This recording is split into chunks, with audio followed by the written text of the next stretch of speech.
This man is Chad, and he's literally helped hundreds of thousands of people in their greatest despair. How come? Well, 70 years ago today, he founded an organisation that was based in the crypt of this amazing Christopher Wren church. And nowadays, as I said, 10,000 calls a day. They are the Samaritans, 116, 123. And here is more information about them. Essentially, he was a very radical man. He served on the council of the Forum, the sex magazine, and his first job as a priest was to go to the funeral of a young girl who committed suicide when she had her first period and didn't know what was happening to her. So he devoted his life to helping people in extreme distress. And they are now over 201 branches in the UK, 24 hours a day. And it's unbelievable to imagine how many people they've helped. And just imagine them working from the basement of his church, the 2nd of November, 1953. Here we go. Can I help you? Samaritans. What on earth is this? So I'm cycling home. I've been guiding and volunteering in a church. We're in the city of London. We're right next to the Old Bailey here, by the way, the rear entrance to it. And this is a cutler's hall. But up here on the street, I've noticed there are these 6, well, are they artworks? Are they paintings? There's a QR code next to them. And I've tried to scan the QR code. It does say scan me. But when I did, it took me to a page that said it's unread. So this is what style is it? It's like, what's his name? Not William de Kooning, the scatter guy, the American artist of some sort. Yeah, but how would they get up there? There must be some kind of an official person sponsoring to put it up there as well. It's just so bizarre. If anyone knows what they are, please tell me. I love this building, by the way. Every time I walk past it, I notice that it's a chess connected building. See if you can see the chess pieces here. Look at this. So you've got the knight, bishop, king and queen all along here. So that's a nice thing anyway. But how on earth do they get that artwork up here? Expelliarmus! I'm a Harry Potter tour guide, the London Spy, and this is a famous scene from the first film. We are in Leadenhall Market, and this is where Hagrid takes Harry, walks him through these amazing Victorian, sorry about the building works here, Victorian streets. Around the corner here, he says, I've got to get you the things you need to have your first term at Hogwarts. We're going to take you to the bank, and we're going to do some shopping. So they turn the corner here, and they walk up towards this white doorway, which is painted black in the film. And it's there that it is the entrance to the leaky cauldron, through which they tap some bricks, and then it becomes Diagon Alley. Now, one thing that makes my Harry Potter tours different from any other is the magic, because I'm also a member of the Magic Circle, and I have some extremely interesting objects that I share with people on my tours too, as I fumble inside my bag and try and find the special thing I want to share with you today, which is this here. So this, which is what I show on my tours, okay, it's my version, my copy of the book. Unfortunately, this version of the book is a little bit faulty, because if you look at the back of it, can you see here, it says Philosopher's Stone. Bit of a misprint, which means it's not worth very much money. And also on page 53, I think it is, as well. Here it is. Look at this. It says one wand twice. Another spelling mistake, which just makes this a rather cheap version of the book, because it's obviously got lots of mistakes in it. If you believe that, you believe anything, because what this really means is that this is a genuine first edition, first impression of Harry Potter and the Philosopher's Stone, which for those select people who do come on my tours, I actually sometimes bring out with me if it's not rainy and let them see it. And so are they lying when they say this is the city's best kept secret? Let's find out. I'm a guide here, and I'm going to show you what's inside. This is the Guildhall Art Gallery, and yes, there's a bag check, which luckily I don't have to do. Bookshop. Go up these steps. There are lifts everywhere, by the way. It's fully accessible. And this is the Victorian sort of gallery. But at the very end of this is one of the largest paintings in the country. It's called The Defeat of the Floating Batteries of Gibraltar. And I've done a 10-minute video about this elsewhere on TikTok. You can follow that, so I'll put the link in the bio. But basically it was painted by, took 9 years, painted by an American artist called Copley, who supported the British in the American Wars of Independence. And it was commissioned by the Corporation of London, the City of London, who supported the Americans in the American War of Independence. So a unique sort of disjunction of purpose here. Anyway, it's an amazing painting, great story. What else do we have? Okay, this is a parable in 2 paintings by Jean Everett Millet, one of the famous pre-Raphaelite artists. This one is called My First Sermon. So you can see how alert a little girl is, being Churchill the first time. And rather scandalously, this became my second sermon. Viewed as a rather sort of sacrilegious commentary on the boringness of church sermons in Victorian times, especially for children. This is called Too Early, and it's all about a family who turned up too early for a society ball. Their embarrassment, the maids sniggering at them. Again, I've done a video about this as well. And this is the comfort. This is like a middle class trying to get into aristocratic society and failing abysmally. Okay, what else do we have here? So I do guides here all the time. I'm doing here tomorrow. Okay, this is one of my favourite paintings. It's called A Pythagorean School, Invaded by Sybarites. Again, I have done a video about this on TikTok elsewhere. This is the Pythagorean School. Pythagoras, the scientist, mathematician and cult leader. And these are the Sybarites, the neighbouring town who terrorised them so much that he waged a war against them and totally destroyed them. He was vegetarian, by the way, and tended vegetables. But he forbade his followers to eat beans, legumes, because he believed that farting destroyed a part of your spirit, your soul, and therefore it was bad for you. Right, up here you've got Clytemnestra, modelled by a man, by the way. A little bit of gender reversal there. And this is a model painting of the painting that's famously in the National Gallery, The Execution of Lady Jane Grey by Paul Delaroche. And this is, as I said, the painting up there is almost as big as the painting we saw, the first one here earlier. It's just a model for it, a finished study. Fantastic artwork. Okay, this is The Wounded Cavalier, a mystery painting. No one quite knows what it's about. It's full of symbolism and meaning. Again, I do have a TikTok video about this already. This is the very first ever pre-Raphaelite painting, painted in 1848 by William Holman Hunt, one of the triumvirate, along with Millet and Rossetti. And it's based on a poem by Keats called The Eve of St. Agnes. There we go. I haven't done a TikTok about that yet, but I will do at some point. Okay, had enough, or do you want a bit more? Because there's so many more treasures here. I highly recommend coming. By the way, it's almost empty, this place, so this is a typical day, I'm afraid. Okay, what else do we have here? Okay, I might speed this up on the video function. Right, this is a painting called 9th of November, 1888, Lord Mayor's Show. And a mile away to the east, this same morning, was discovered the body of Mary Kelly, the 5th of the 5 known victims of Jack the Ripper. It explains why so many police are in this painting, because the crowd was shouting out those days the Met Police Commissioner must resign due to their incompetence at not failing to discover who Jack the Ripper was. Two slashons is all I'll say on that note. Okay, down the steps here. And you've got Prince Charles around the corner on his investiture as Prince of Wales back in 1969.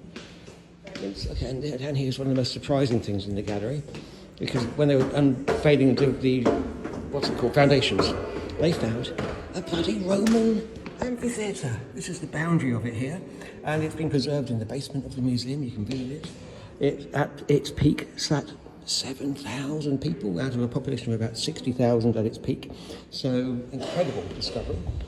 Then we have the Heritage Gallery here, which includes the earliest known depiction of a map of London called the Aegis Map from about 1561.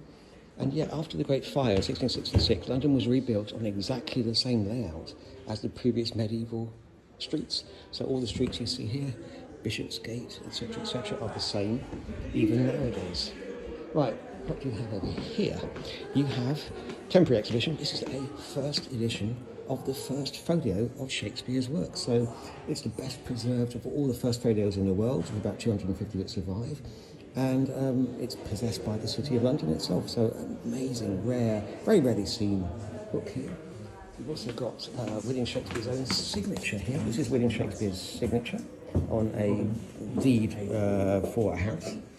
This is Keats' personal copy of the facsimile edition of the works of Shakespeare, including a poem that he wrote about. This is the first appearance of that poem about reading King Lear. So feel free to pause and read that yourself. And this is obviously the King Lear that you just read. So that's Keats' own personal edition of the works of Shakespeare. And then through here you've got the Undercroft galleries with temporary paintings. In this section here, Victorian landscapes, I haven't seen them yet, I must look at them later. Then this is the entrance to the amphitheatre, which takes you downstairs to the Roman remains. And then this is some mixture here of modern and ancient pictures of London. That's the monument commemorating the fire. These are one of the fire judges that sat to decide who owned what plots of land after the Great Fire of London and were given these as a reward. And those paintings were all stuck up inside the Guildhall. So this is a Lord Mayor being invested in 1782, which happens to be the same date of the Battle of Gibraltar, which was the very first painting that we saw. So this is how the Nazis viewed Winston Churchill in the Second World War. They called him an utterly amoral and repulsive creature. This poster shows him depriving children of their food. And he certainly also attracted lots of music. This song was called The Man with the Big Cigar, and although the Nazis banned jazz music and swing music as immoral and from inferior races, there was in fact a crack German swing band in Germany recording songs that were broadcast to England, which actually were quite good. And they took versions of modern songs and changed the lyrics. So this particular song, I will send a link to the YouTube video of the version that the Nazis created for it, was called The Man with the Big Cigar, but in it they said things instead of the lyrics here. They said he's a friend to the Jews, friend to the communists, you know, all sorts of what they thought was black propaganda against Churchill. So that was how he was viewed by the Axis in the Second World War. It was on this very spot next to Westminster Abbey that William Caxton in 1476 first set up his original printing press. And I have in my hands here an original page printed by him in 1482 in English on this very site about, it's a book called The Polychronicon by a man called Ranulph Higden, and this is about Julian, the apostate emperor, the emperor who was raised a Christian but converted back to paganism. And in this book it says, for example, also at Antioch he gathered together the holy vessels and the wares of the altar, and he smirched them with the filth of his arse, and anon worms sprang out thereof, and freight so him that he was alive, that is alive. Also his steward pissed upon vessels of the church and said, Lo, in what vessels Mary's son is served?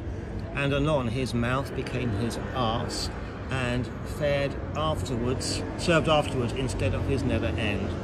Horrific story from about the year 364, but this paper, which I'm holding in my hand, was printed in 1482 on this very site. Can you see the cat? So this is by Thomas Gainsborough, and we are in the National Gallery, and there is a outline of a pussycat on this fantastically delightful painting of the artist's daughters. I'm not going to point it out until I give you a chance to look for it yourselves. And it took me a while actually. At first I thought the cat was in this corner, maybe, but then I looked again, and to be honest I read the sign as well, and suddenly if you look for it you can suddenly see, look at this, there is the cat's head, and there is its tail leaning across the arm of the probably the older sister. So yeah, I just love these little details. It actually looks a bit like a leopard to me rather than a cat, but that wouldn't be a pet at that time. There's a couple of other paintings by the same artist around here, including another fantastically delightful one of his own daughters chasing a butterfly this time. So the older one is Mary, and she was 6 when this was made, and the younger one is Margaret. But I just see the absolute beautiful love that the artist clearly had for his daughters in this painting, which apparently is unfinished, but there we go. What a fantastic example of a family portrait. So I have a big problem with this painting. If you would Adam and Eve it, yeah, this is Adam and Eve, clearly. And if they were the first humans, why do they have belly buttons? Riddle me that. This is in the National Gallery, and yeah, I've always thought that was a big problem with any depictions of the first humans, Adam and Eve. This is a bit of information about the painting, if you're interested.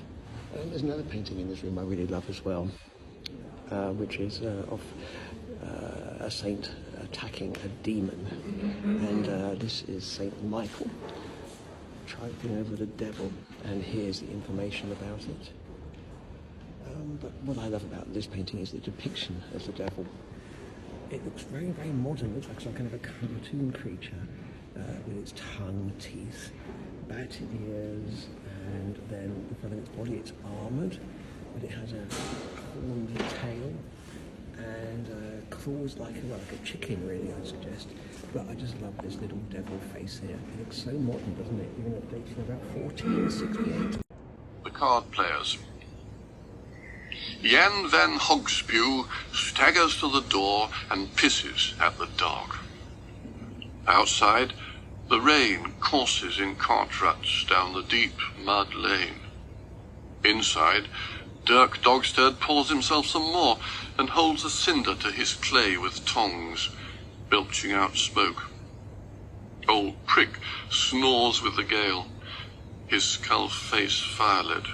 Someone behind drinks ale and opens muscles and croaks scraps of songs towards the ham-hung rafters about love.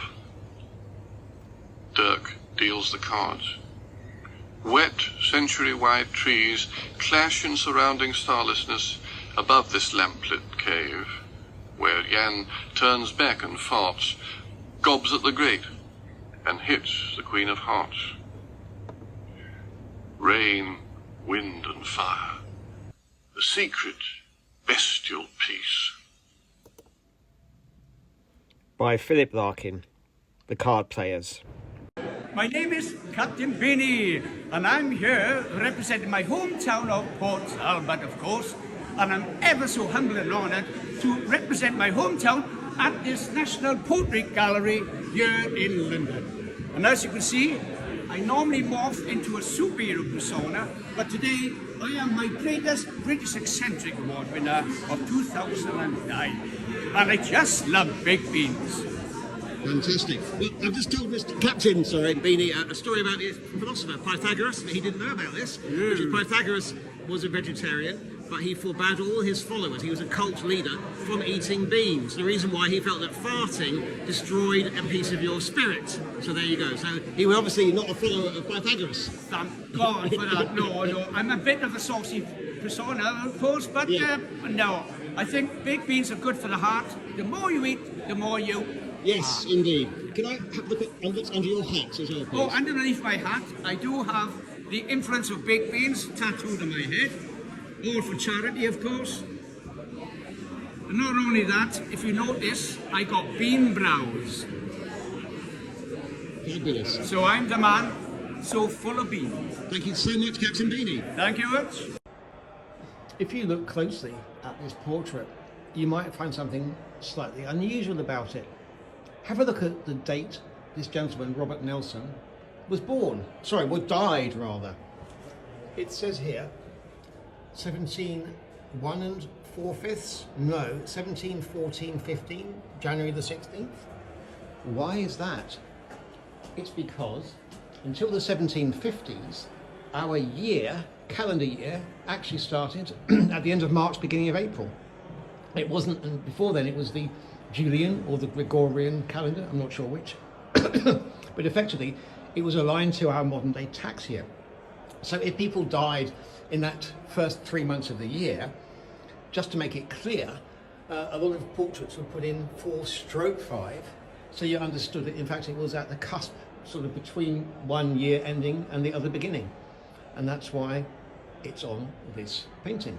So one of the benefits of being an accidental influencer is you get invited to all sorts of events. I'm at the National Portrait Gallery for the Taylor Photography Award-winning prize, and look at these amazing photographs by a man called who has presented his theme here. This is called My Rock Stars, and right, we're making it what you will. I think it's fabulous the way he's combining cultural references here. This is the next one. Minh from the same series. Again, mixed cultural references here. This one is called Kashmir, made in 2010. I'm going to have to step back to see it. By the way, they've got fantastic themes. Look at the colours of the fabrics and the clothing here, cloth here, and it's the same on here as well. And even on the benches at the back to look at this one. So that's great. And the next one is called, it's called Baby, from also from My Rock Stars as well. And finally, Minh. It's slightly different, but still using cloth as the background here, and tins of tomatoes rather than what looks like, I'm not sure what this is, maybe it's cartwheel, and then we've got the swan style object on these as well. So if you want to read the biographical details, I'll just go over to the signage and you can pause and read them yourself in your own time. That's the first one, and then on the other side we have second set of information about Hussein Hajjaj. And here you go. So anyway, like I said, one of the perks of being an accidental influencer. An Arundel tomb. Side by side, their faces blurred, the Earl and Countess lie in stone, their proper habits vaguely shown as jointed armour, stiffened pleat, and that faint hint of the absurd, the little dogs under their feet. Such plainness of the pre-baroque hardly involves the eye until it meets his left-hand gauntlet, still clasped empty in the other, and one sees, with a sharp, tender shock, his hand withdrawn, holding her hand. They would not think to lie so long. Such faithfulness in effigy was just a detail friends would see, a sculptor's sweet commissioned grace thrown off in helping to prolong the Latin names around the base. They would not guess how early in their supine stationary voyage the air would change to soundless damage, turn the old tenantry away. How soon succeeding eyes begin to look, not to read. Rigidly they persisted, linked through lengths and breadths of time. Snow fell, undated. Light each summer thronged the glass. A bright litter of bird calls strewed the same bone-riddled ground. And up the paths the endless altered people came, washing at their identity. Now, helpless in the hollow of an unarmorial age, a trough of smoke in slow suspended skeins above their scrap of history, only an attitude remains. Time has transfigured them into untruth. The stone fidelity they hardly meant has come to be their final blazon, and to prove our almost instinct almost true. What will survive of us is love.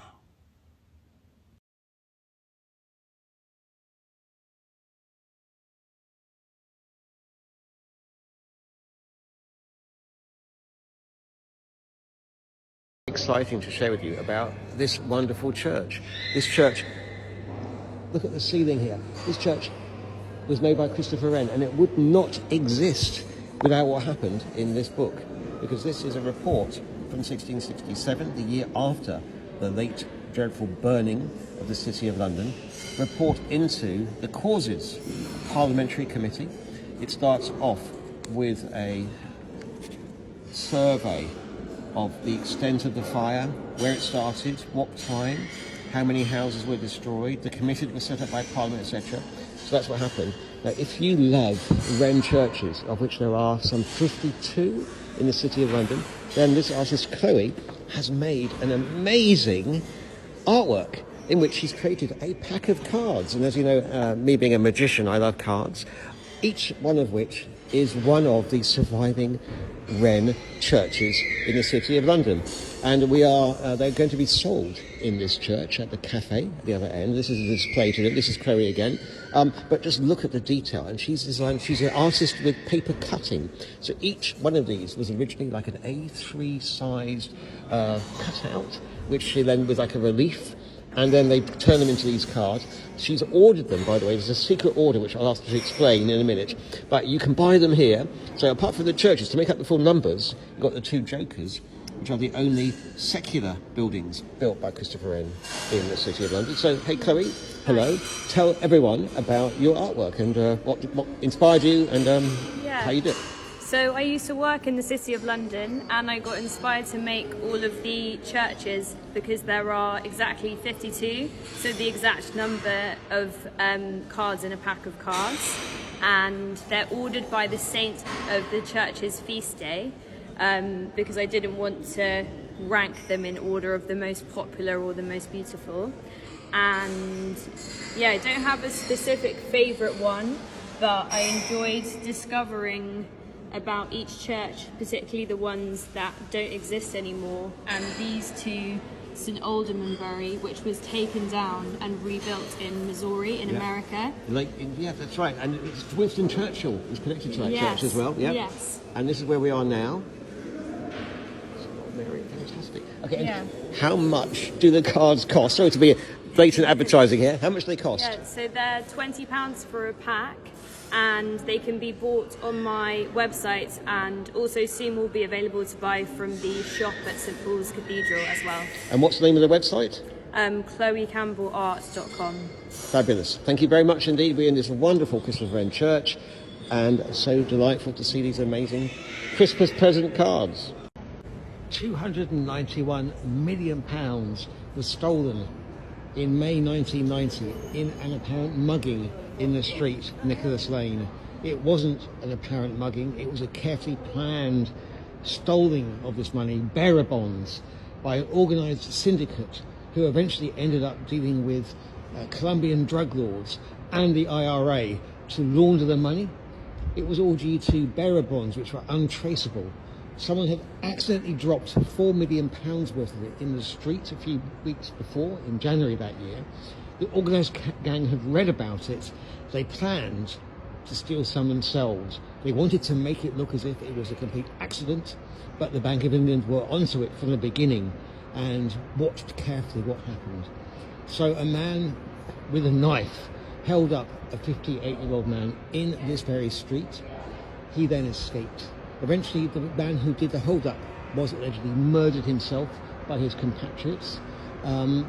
People were eventually captured and imprisoned for it. Some escaped, some were extradited, but it all started in this very alley. It's worth about £800 million in modern-day money. It was just a hold-up of bits of paper in this street in 1990. Are we flying over a city landscape here? Slowly approaching an airport. What are we looking at? What is this? Where are we? This is an artwork by an Ethiopian artist called Elias Simo. We are at the Arnold Feeney Gallery in Bristol, and this is made of computer hardware. Just look and imagine how much work has gone into creating this amazing cityscape, as it appears, that is in fact composed of components. This entire exhibition is incredible. I've only just arrived. This is the first artwork I'm looking at, and I'm going to go around it a bit more to explore further. But I'm blown away by this. Every single element of it is so carefully crafted of different, probably throwaway materials. And these are braided computer wires. Over here we have, it's sort of like a farmscape, carefully woven patterns out of, again, discarded computer elements. Isn't it just astonishing? Doesn't it, farming with an industrial complex in the middle to process the outputs of all of the commodities that are being made. Oh, this is just absolutely wonderful.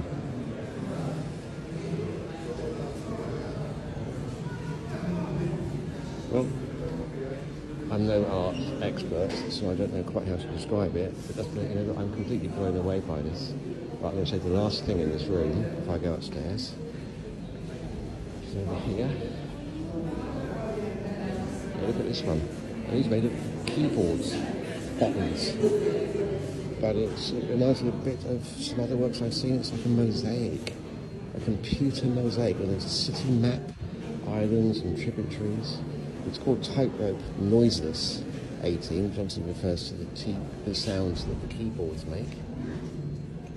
But this is an astonishing achievement. I can't imagine how long it took to create, and I urge you to come to the Arnolfini to look at Erigati. If you're at all squeamish, do not look at this. Okay, this lovely book, made in 1821, it's actually made from the skin of a human murderer, and he was only 18 years old. So he was named as John Horwood. A woman that he'd made advances to rejected him, so he threw a stone at her, which killed her after an operation on her skull. He was hanged in 1821 in Bristol's first public execution in the prison New Jail, and the executioners said, let him be instantly hanged by the neck until he should be dead, let his body be delivered to the surgeon to be dissected and anatomized. But he also, bizarrely, no idea why, had his skin tanned to bind this book. What does the book say? I can't read it. If you can read it, let me know. But I really think they should have put a warning sign on this. I think it's just too upsetting to be shown here without any explanation, because it really isn't something that I'm happy to see here without a warning, to be honest. Who gave more words to the English language than even Shakespeare himself? Well, he is buried in this church, and there is a memorial to him here. So this is the church, St Giles Cripplegate, completely destroyed inside in the Second World War and rebuilt. And over here we have a statue dedicated to a man who coined more words than anyone else in the English language. Can you tell who he is yet? Well, I'll give you a clue. He was blind, and he was the sort of patron poet of the Puritans. His name is John Milton. Amongst other words he coined was sensuous, fragrant, earth-shaking, pandemonium, unemotional, and I think it was over 620 words that he actually created. And that's double the number that Shakespeare did. It's the oldest ceremonial carriage in the world. It dates back to 1752, and it was ridden in only the day before yesterday by my good friend Michael Mainelli, who is the new Lord Mayor of London. This is the Lord Mayor's state coach. Let's see if I can get in to get a closer look at it to show you. Here we go. Oh yes, we can. Fantastic. Okay, well, these are the whips that are used by the postilion and the walking grooms on each side of it as well. And here we have the remarkably beautiful displayed painting. So the Lord Mayor, the first Lord Mayor of London, or the Mayor of London, was elected in 1189, although there have been sheriffs well before them, far older than Parliament in terms of democratic representation. The paintings on here are by an Italian, a man called Giovanni Cipriani, and I'll put in the notes what they represent, but they're all to do with biblical references, I think, in the wealth of the City of London. Here's another one as well. And then the Lord Mayor waves his hat when he's in here. Hey, do you want to see one of the most bizarre blue plaques in London? Well, I'm on the way to Piccadilly now. Look, we've got Kazakhstan house there, we've got New Zealand house here, but look at this plaque. You will not believe what this is. Have a look. It says Ho Chi Minh, founder of modern Vietnam, the Viet Cong, worked in 1930 at the Carlton Hotel, which stood on this site, and they felt it was worth a blue plaque for Ho Chi Minh. So if you want to save money as a church, then you can get out of paying VAT, allegedly, by not finishing it, and that's what this church has done.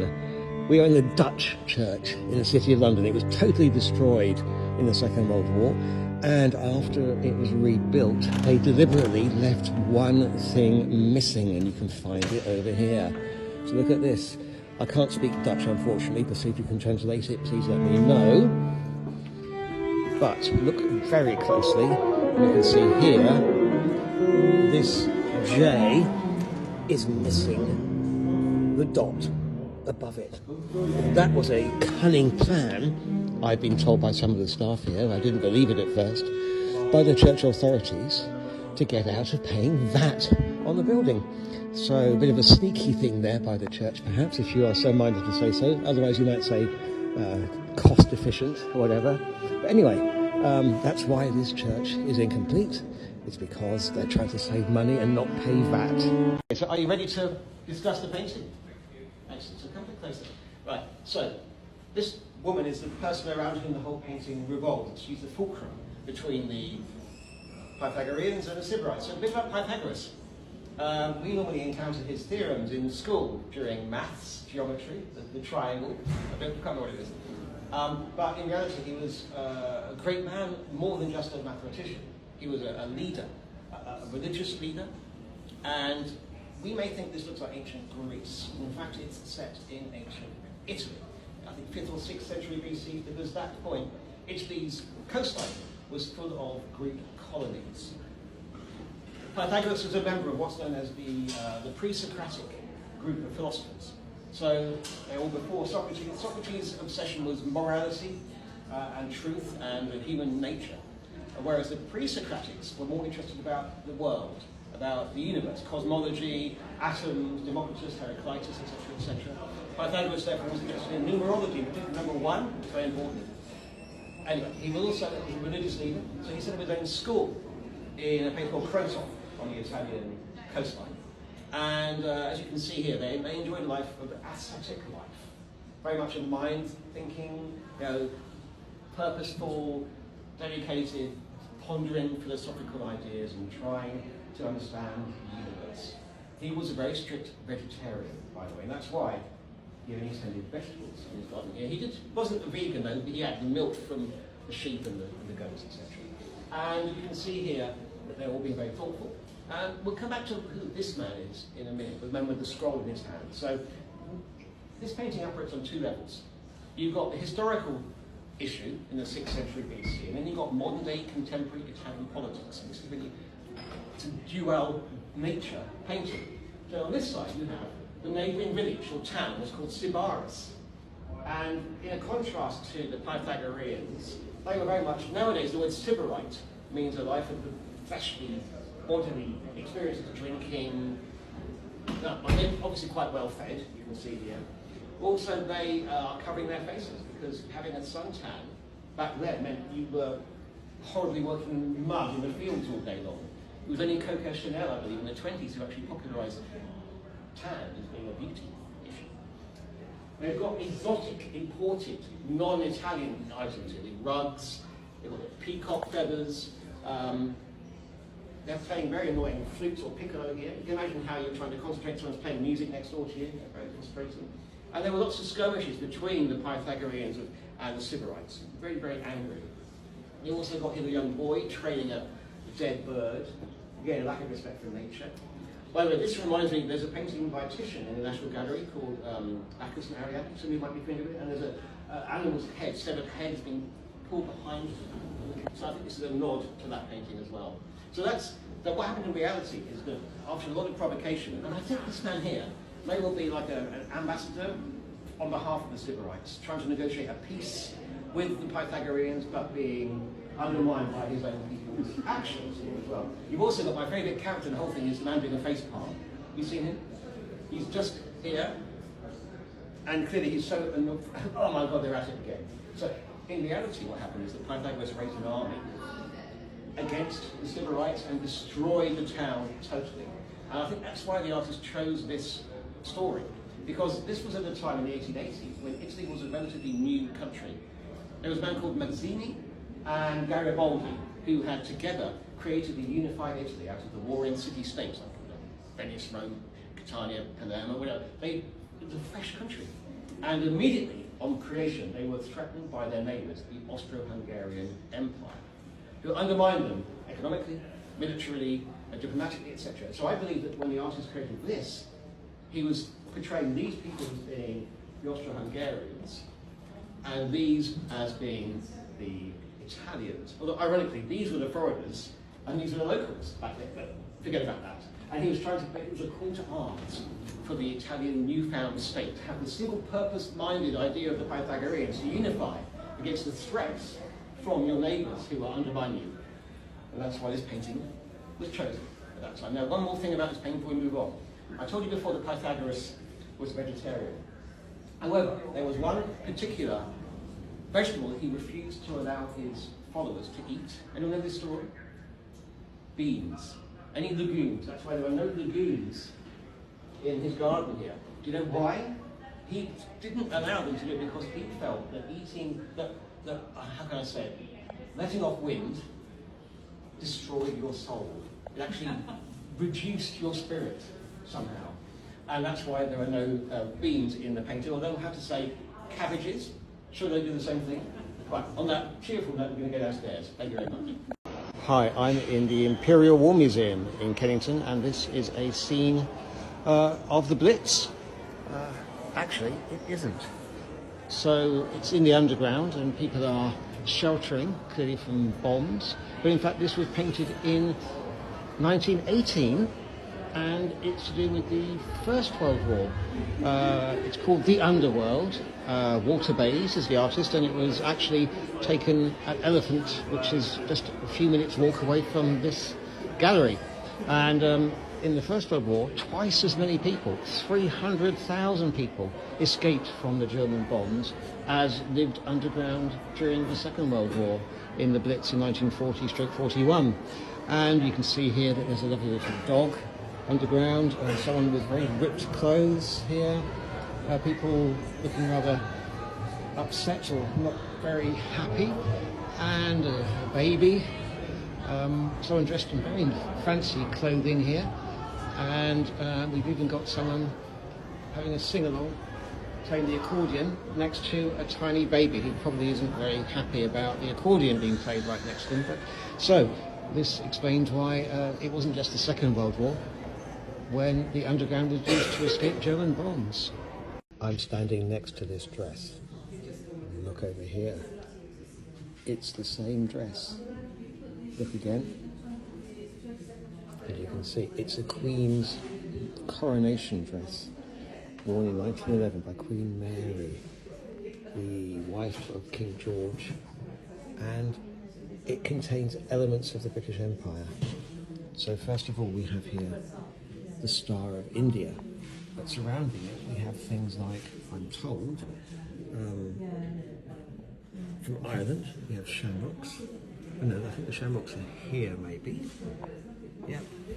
We also have from England, the Tudor rose. We also have thistles as well. And we have somewhere oak leaves, I'm told. Let's see if I can find some oak leaves.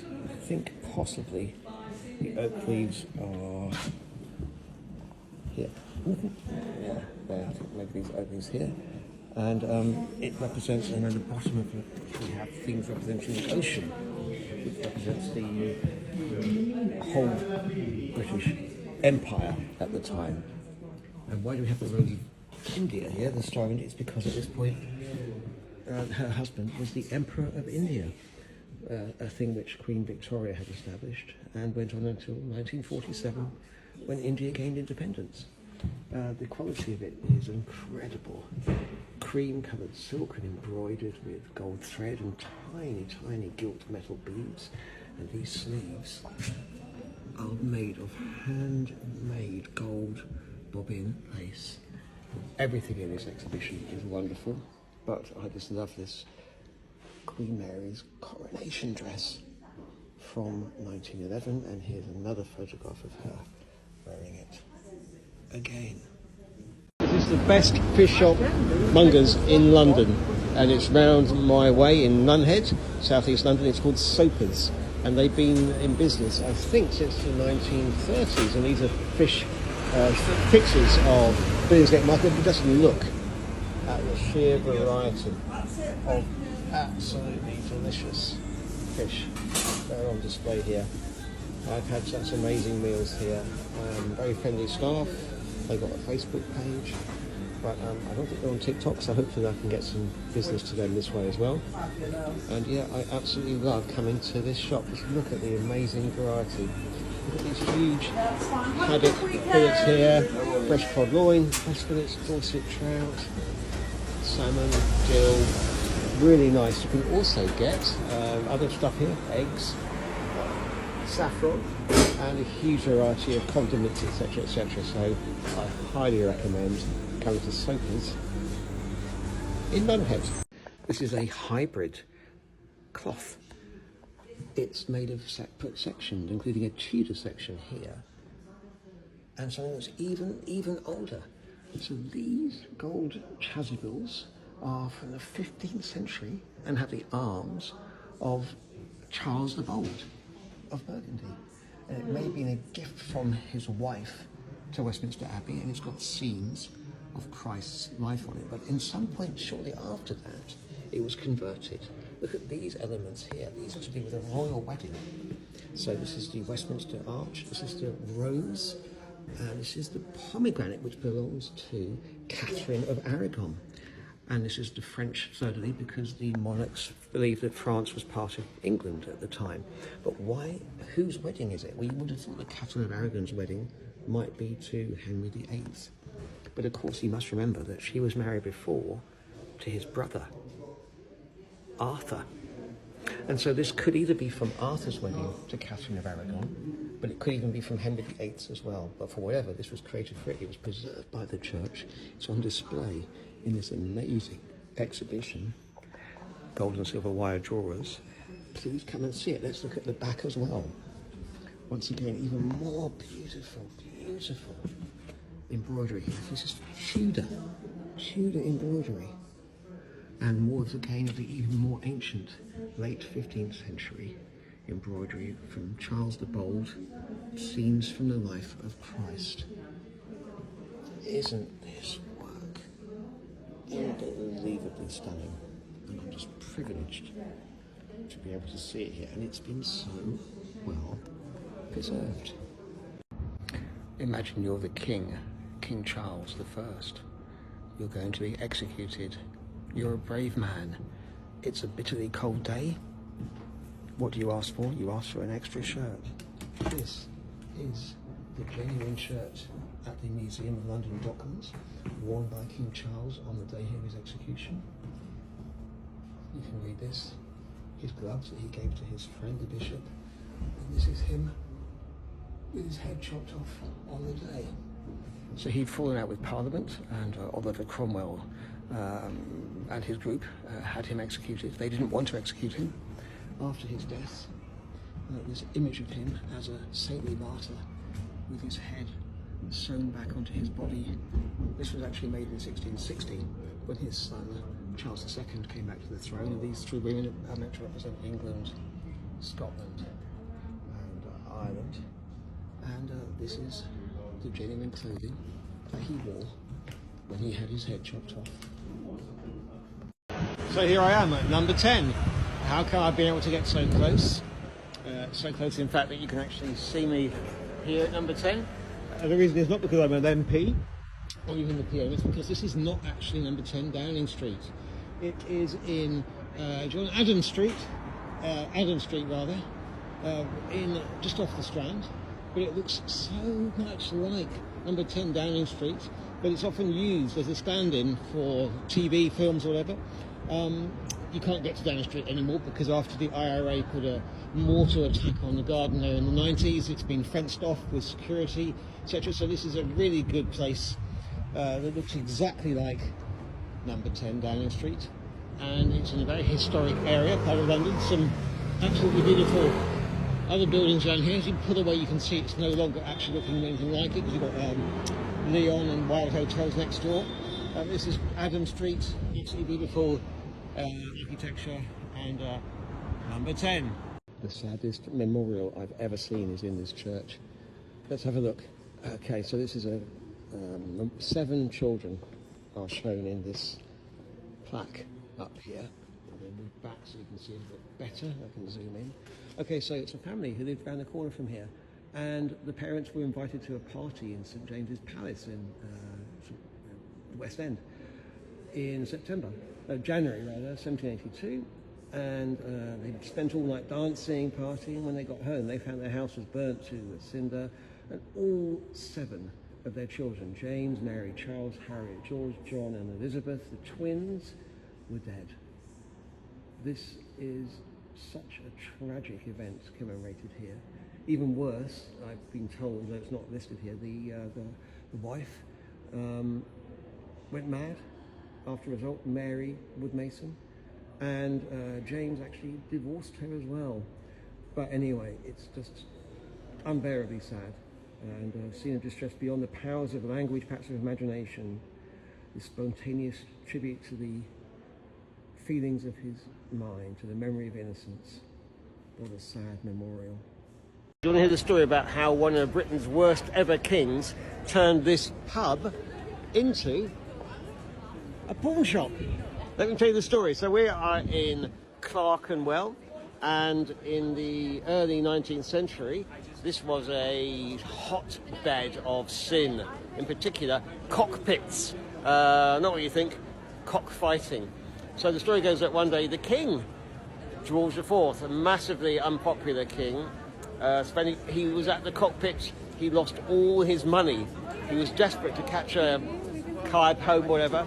So he came into this pub, and actually there's a painting on the inside of the pub showing his arrival. Let me show it to you. Here we go. So have a look at this.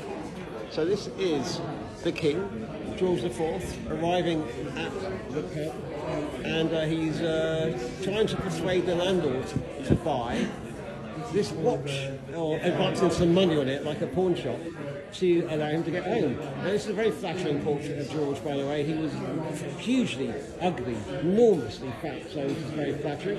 And what happened then is that the landlord actually did agree to allow him to have the money to get home, and then to his surprise the next day, someone turned up from the palace with a royal warrant allowing this pub to be the only pub in the country that also doubled up as a pawn shop. Did you know that there's a secret river here?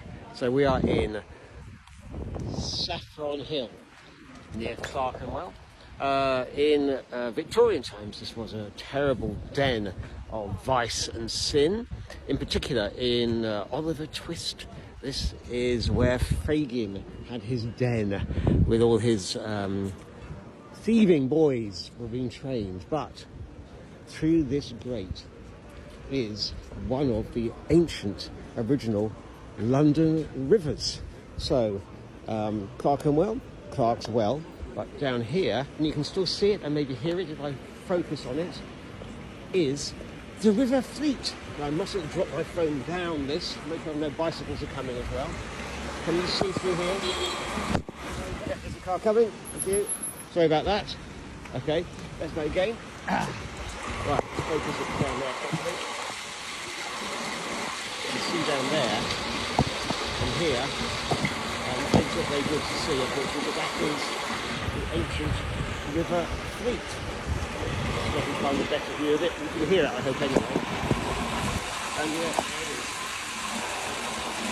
Fantastic. So we are in an amazingly old part of London, and that is where the River Fleet is. So this is a genuine Enigma machine. The German decoder that was broken by Alan Turing at Bletchley Park in the Second World War. So how did it work? When you were encrypting, you would type your letters on the keyboards here. That would then light up the letter above it, which would show you which letter to use. And how the letters changed? They used 3 rotors with a key. Each time you pressed a single letter, the first rotor, the rotor would move 26 times. Then the second rotor, after the first had finished, would move again, and the third again as well.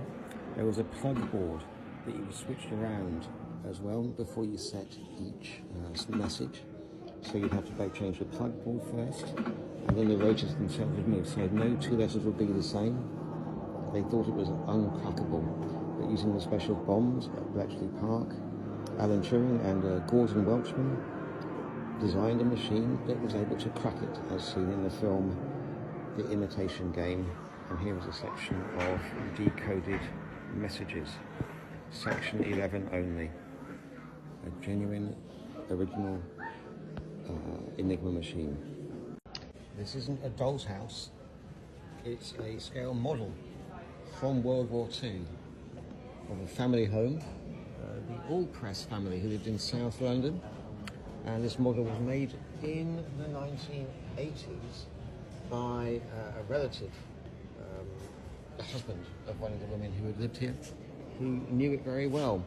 And it's meant to be a very, very accurate depiction of what life was like during the Blitz in particular in the Second World War. It's incredibly accurate, down to the shelter in the garden with all the living accoutrements inside it as well. So here, there's another view. This is a fantastic model of a house from the early years of the Second World War. Isn't it just fantastic? So detailed. And there we go. Can I see myself? No. Do you know what the Roman used instead of RIP? Well, they didn't use RIP, which is ironic given that is actually Latin. They used DM, and there's an example of it here by the Gherkin. So when they were digging the foundations of the Gherkin, they found a Roman tomb here. And this is what they created to rebury her about 10 years after she was put into the museum. So it's a young girl, aged between 13 to 17 years old. She was found literally on the spot I'm standing, rather disrespectfully, just here. And she was laying supine with one arm folded on her chest. No one knows anything more about her. The approximate date of the funeral was around 380 AD or CE, which is towards the real end, maybe 30 years before the end of the Roman occupation officially of this country. And they buried her literally underneath this very spot indeed. And the words read, with the translation here, Dis Manibus, DM, which is what was put on all Roman gravestones that I'm aware of, standing for manibus, to the shades, nothing to do with hands, it's to the shades of spirits, dis of the underworld or of the dead, puella incognita, the unknown young girl, of London, from Roman London, hic here, sepulta, buried, est, is. So that is the story of the young Roman girl, 1600 years buried and replaced here during the creation of the iconic Gherkin. It was an IRA bomb in 1992 that created the Gherkin. 3 people were killed, including a young girl who was waiting for her father outside. The old Baltic Exchange that used to be here was irrevocably damaged. They pulled down, and Norman Foster's architecture team won the contract for it. But what many people do not know about this iconic building in the middle of the city of London is it has a poem around it. A Scots engraver created a series of benches on which he inscribed an amazing poem. The poem is called, well, this bench here has the title on it. Let's go around and show you it. Nearly every bench has it, so it's going to be a bit of a long journey, I'm afraid, but it's well worth it if you love poetry. So the poem is called An Arcadian Dream Garden. Like I said, he was a Scottish artist. He's got a whole sort of installation near Edinburgh, which I visited a few years ago, and all these are very evocative lines about a connection to images mostly. So this one says, a herm, which is a sculpture without body, just sometimes a rudimentary penis on it, with the head of the philosopher Epicurus, the shaft surrounded by wild flowers and thorns is inscribed with the quotation, live life unknown, live unknown. Okay, next one. Again, another image created here, a living tree on the trunk of which is a carefully painted representation of a classical highlight. Okay, let's go to the next one. Okay, this one says, a neoclassical tomb in a ruinous condition on a piece of stone fallen among weeds, the inscription, life is short, the tomb is fleeting. So all these are very, very image-based descriptions. This one says, a rose lying on a rock under a thundercloud. Okay, next one. An exquisitely sculptured marble tank inlaid with a copy of the landscape background of Nicholas Poussin's Numa Pompilius and the nymph Egeria. Okay, Nicholas Poussin, a fantastic French artist, very classically trained, very intelligent man, one of my favourite artists. And there's another mention of him elsewhere here as well. A small rise over which the top of a mast and sailing may be glimpsed, suggesting the sea. Well, there's a description of that in the Aeneid, book 5, I think, as the Romans are the Greeks, the Trojans are approaching Rome. Okay, a smooth barked tree, such as a beach, reflected in rippled water, which makes the smooth bark seem rough. Okay, here we are, carved on a low broken column in a clearing. The numeral 00XXXCCXXVIL, the tiling code for Delphi, which is where the famous Oracle hub, who was consulted by many people, as referred to in The Wasteland by T.S. Eliot. He lived around the corner, worked around the corner from here. Okay, a similar column, but with the dialing code for Rome, 00CCCXCVI. Okay, a slender stone vase containing a hyacinth. On the side of the vase, the letters II, which was the phrase that was used, I believe, by Athena into battle, perhaps? I can't remember. Apologies if I've got that wrong. Okay, a bit of a digression here, because we're now looking at the names of the 3 people who were killed when the bomb went off here at the former Baltic Exchange in 1992. I may well speed up this section.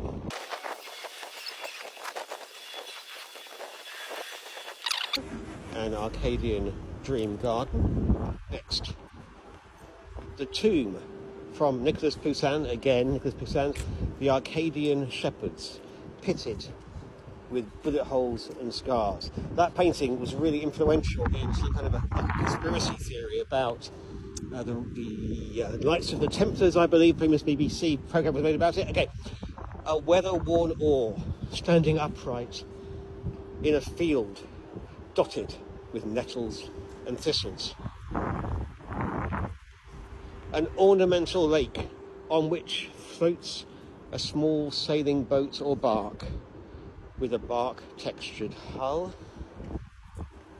A large Baroque sculpture of nymphs and satyrs riding on a tank in the manner of tank marines. So that must have been a military tank. A tree pierced right through by a bronze arrow. An orchestral, not a rustic flute, a strawberry plant growing from it.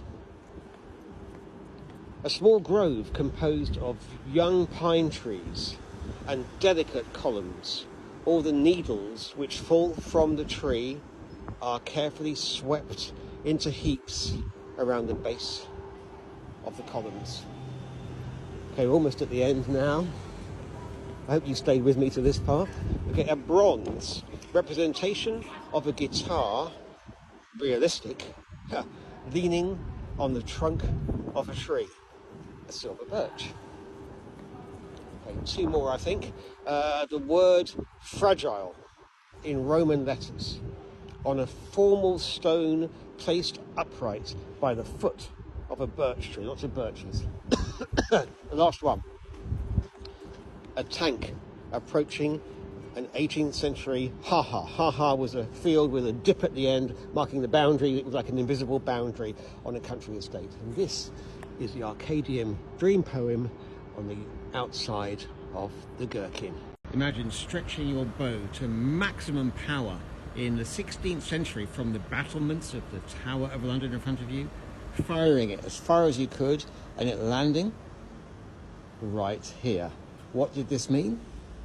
This meant that you were marking out the boundaries of the liberty of the Tower of London. And this arrow mark here, can you see it says boundary mark number 10, Tower Liberties. This was where there were 22 of them.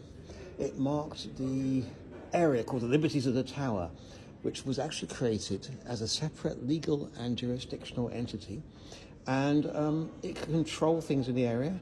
And every 3 years the Tower beef eaters still march to mark out and tap on each of the signs to mark out the reminders of where the boundary lies.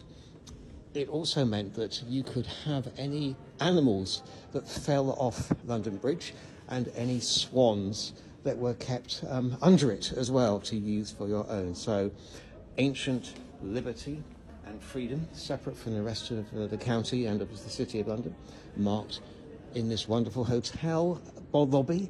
This is called 10 Trinity Square, and it is, I believe, owned by a group of Saudi billionaires and Bill Gates himself. So please come to 10 Trinity Square, and if you do, look out for the secret boundary marker. Do you know that you can come to auction houses and see the most amazing things free of charge? This is by Damien Hirst. It's an image of Medusa, and you can see that some of the snake's heads have been cut off and her neck has been severed from her body with all the various organs, muscles, etc. Thrusting forth, and blood has been drained, I think.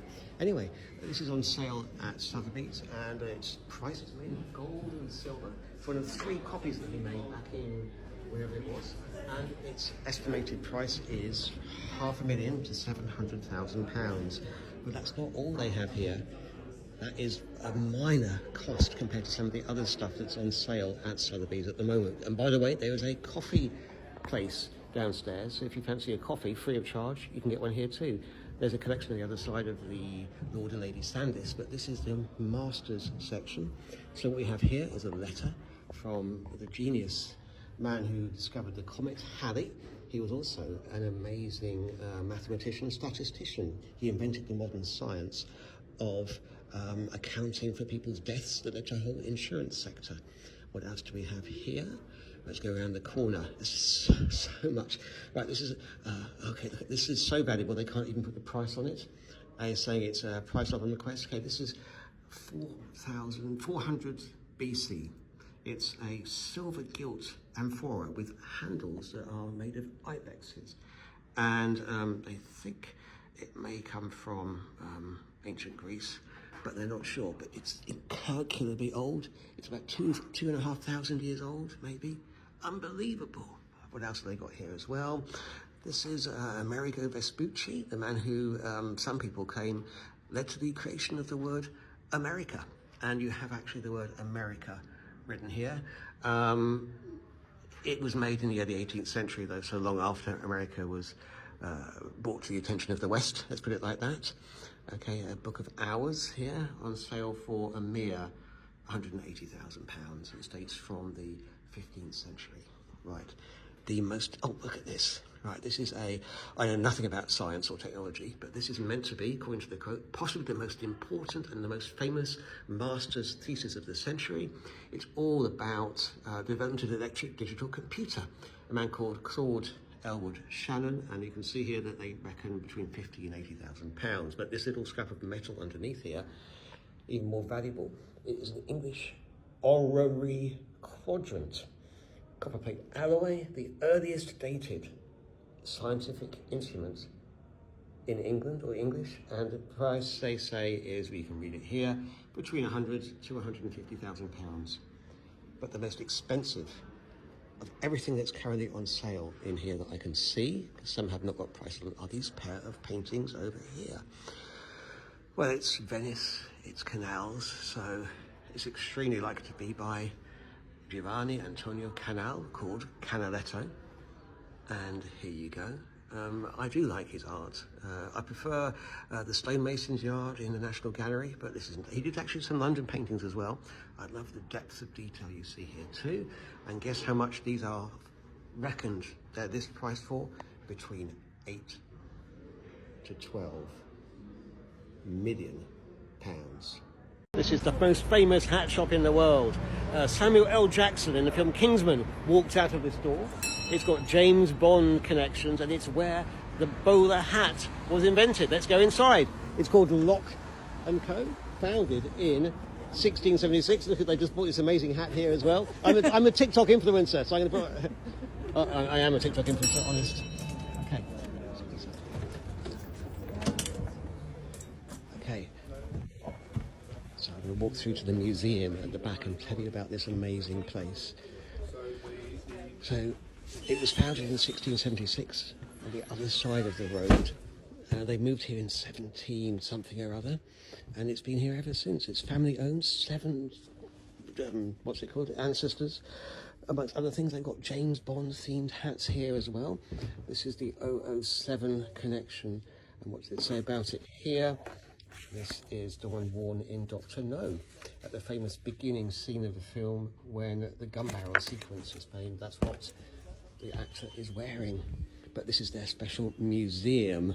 Right, so if you come to this shop and have a hard hat made, like one of these special top hats, which is what Samuel Jackson is wearing in the film Kingsman, then they make a special mould for you. They put this on you. It's called the Confirmateur, made in 1852 in Paris, and it accurately moulds the real shape of your head with all the ins and outs, etc., etc. It then stamps a bit of paper in the top here that is exactly 1/6 of the real size of your head, and that's where all these come from. Some of these are very famous people, and then they use that on another machine that goes out the other way and increases it back to the original size on the inside of these hats. They then steam it, which means that the hat is identically matched, like a handmade shoe, to your head. Let's look at some of the people who have been to this shop, and these are their original head shapes. So you can see the shape of Franklin Roosevelt, Jackie Onassis, Lord Lucan, Cecil Beaton. They've even got Lady Diana Spencer here. Here we go, Prince of Wales. We've got the Fonz, Norman Hartnell, the famous fashion designer, Tracy Emin, David Niven, Lord Astor, James Spader, Matt Lucas, Gary Kemp, Princess Frederick Carl of Prussia, Ben Miller, Ian Wright, what an extraordinary shaped head he has, Prime Minister Harold Wilson, Evelyn Waugh, Laurence Olivier, Gary Oldman, and somewhere Nicolas Cage. Again, what a bizarre shaped head he has. Other famous people who've been here in the past include Winston Churchill, and this is his own personal ledger page from 1911, where he bought his first hat here, which would have been a Cambridge hat, a velvet hat with a cashmere lid. But he bought many, many hats over the years here as well, and he would sit apparently in this very chair when he was being measured for his hats. And here is a photograph of him wearing Lock & Co. Also have here, what else? Okay, the Duke of Wellington, no, Lord Nelson rather, came here. And this is a special cap, a copy of that was made for him with an eye shade to cover his missing eye. And basically, I just can't believe, look, please find a cheque for Mr. Oscar Wells' unpaid hat bill that was not paid because he was in Reading jail. I'm not sure when this was sent, but it must have been quite a few years later. Anyway, I love the history in this place. So a pretend queen was sentenced to death in this building. Who was she? Her name was Lady Jane Grey, and let me tell you her story. So after Henry VIII died, his 9-year-old son, Edward VI, who only lasted for 6 years, came to the throne. And when he died suddenly, people knew that the next in line was Mary, Bloody Mary Tudor, the Catholic Queen. No one wanted a Catholic Queen amongst the newly Protestant hierarchy, so they plotted. Some of the advisors to young Edward decided to marry their son to a pretend queen, Lady Jane Grey, who had a tenuous connection to the Tudor royal family. But she only lasted 9 days, as Mary, Bloody Mary, raised an army and fought her off. They then put her into the Tower of London, and eventually she was put on trial in this very building. Where are we? This is the Guildhall, and the walls that you see here date to the early years of the 15th century. This porch is much later, 15th century, and after 9 days she was the queen for no longer. She was found guilty after a show trial really in here. I don't think Mary really wanted to kill her, but she had little choice in case a new army was raised, and then she was sentenced to death, and she was executed in the Tower of London in 1554. Another famous... This is the day I discovered how destined my wife and I's relationship was, how foretold it was even. 27 years ago we got married, and today I found 2 books that we had as teenagers, because we both studied the works of T.S. Eliot for English A-level, in particular The Wasteland. And I've opened it up to the second page of the poem on both our books. And look, isn't this incredible? We've just made so many notes about the poem. The same page, different views of it. She's obviously more interested in sex, which I didn't mention in my view, but I've translated the German here. Eliot is like a bloody intellectual crossword. So many references throughout. Every single page of this book of poems here has got our comments on it that we made about what we thought of it. Hugely inspirational to a whole generation of young people. And there's my copy, David Harry, and this is hers, Charmian. So there we go. Foretold in the stars. We had exactly the same obsession with the works of T.S. Eliot, and I actually gave her a Christmas present this year, this book as well.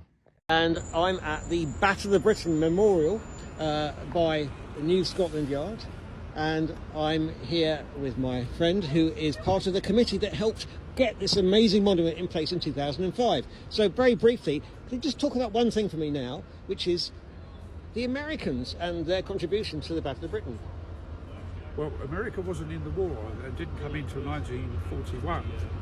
But these people had connections in Britain, friends or perhaps relatives, and felt so strongly that they came over to Britain at their own expense and enlisted in the RAF. And all but one of them was killed. And do you know which one was the one who survived? One who survived was Haviland. Oh, gosh. Yes. Excellent. Okay. And of course, had they survived and gone back to America, they could have been arrested as fighting for a foreign power. Oh, because before the Americans were in the war? Yes, of course, yeah, it was 1940. Okay, I don't want to talk also about the Polish contribution to the Battle of Britain as well. So the Polish section, so there are, is it 14 nations who contributed? 15. 15, sorry about that. Yeah. Right, this is the Polish section here as well. So tell us a bit about their contribution. Well, of course, Poland, Britain was into the war, came into the war because we guaranteed Poland's neutrality, and when the Germans invaded in 1939, we couldn't do much about it then. They were attacked by Russia and Germany, as you know. But once the Germans had invaded Poland, all of their airmen, who were very experienced, made their way to France in the first instance and joined the French Air Force. And then when France in turn was invaded, they came to Britain and formed their own squadrons and did very well indeed. In fact, 303 Squadron was the highest scoring squadron in the Battle of Britain. Excellent. Okay, thank you very much indeed. So this is the Battle of Britain monument in Whitehall, and I'm with Edward McManus, who was part of the team responsible for creating this amazing memorial. So tell us about the general introduction to the battle and the background to it that you can see written on here.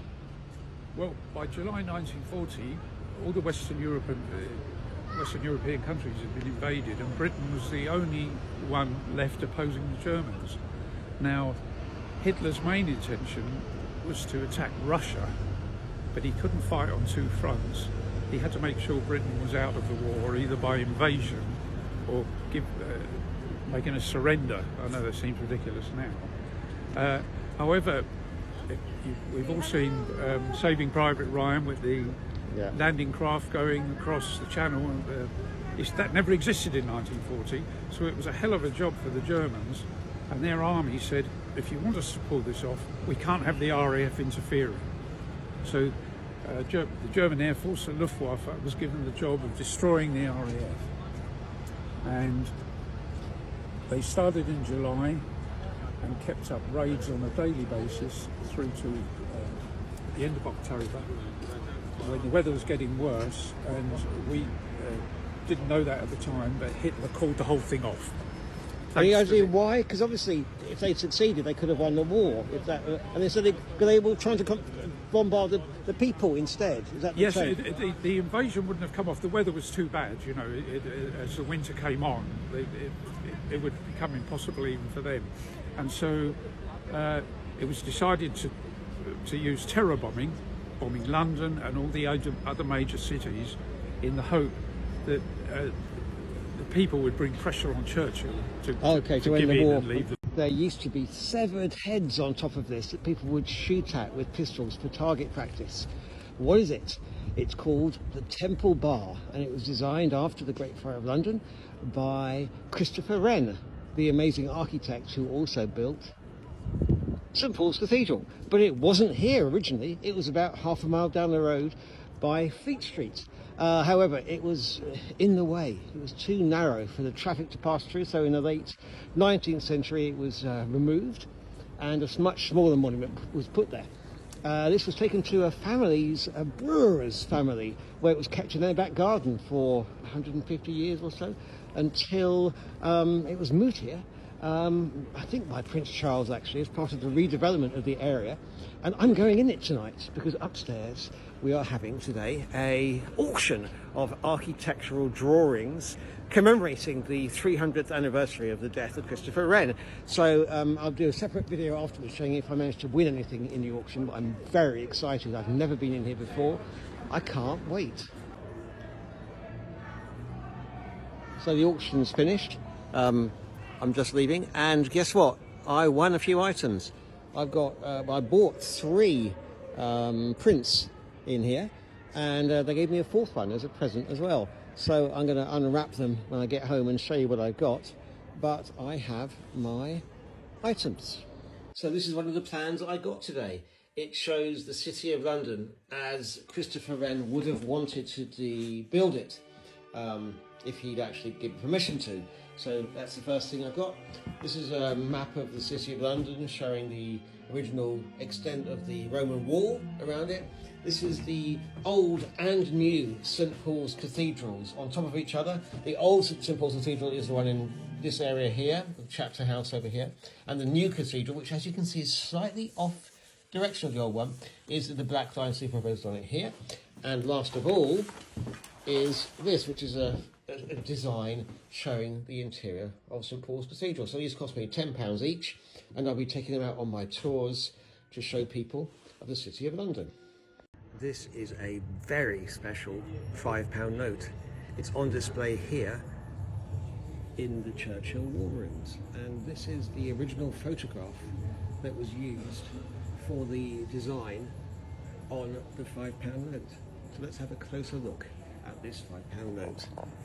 Okay, so It was printed on the 13th of September 2016, and the Bank of England sent this special edition of the note to the War Museum, Churchill War Rooms here.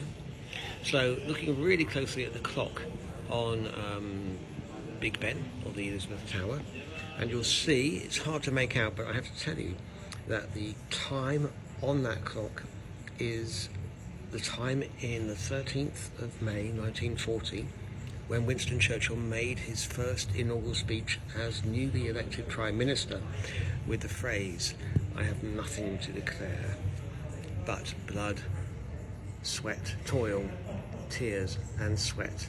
So that's why it's here. And the serial number on this was specially given to them, minted by the Bank of England. It says AA01 001945. So that's why this extremely special banknote is on display in the Churchill War Rooms. This is an X-ray, and Hannah here has been explaining to me what it's about. I'm backstage, as it were, at the National Gallery. I've been consulting their archives, doing some research into a famous theft of a painting, but more later about that. But this was done using their X-ray machine here. They've got a newer one now that they brought during lockdown, which covers the entire painting, I think. This had to be done in sections and then pieced together. I don't know who the artist is, I don't have to look it up, but the image shown here, actually this might be a Spanish artist to me, I can't really tell. Anyway, this is Alexander the Great, and seeing one of his triumphs, he's just defeated the Persian leader, Darius, and Darius's family are now presenting themselves to Alexander the Great, wearing medieval or Renaissance armour, and begging for mercy, basically. And that's the background as to why this painting is here. I don't know whether they discovered anything interesting as a result of the X-rays they took of it or not. But you can even see here the nails in the frame, the stretcher, whatever, that cover it as well. So that's why, and it's not on view to the public here. This is just for the benefit of the staff. They'll probably bring it out for special research days. But anyway, that's what this is. It's an X-ray of this painting, which I'm going to find when I get upstairs. Hopefully it's still on display. I'm David Harry. I am the London Spy. This is London. And please follow me if you like the videos. Click on the links to follow my TikTok, and come and see me at one of my tours.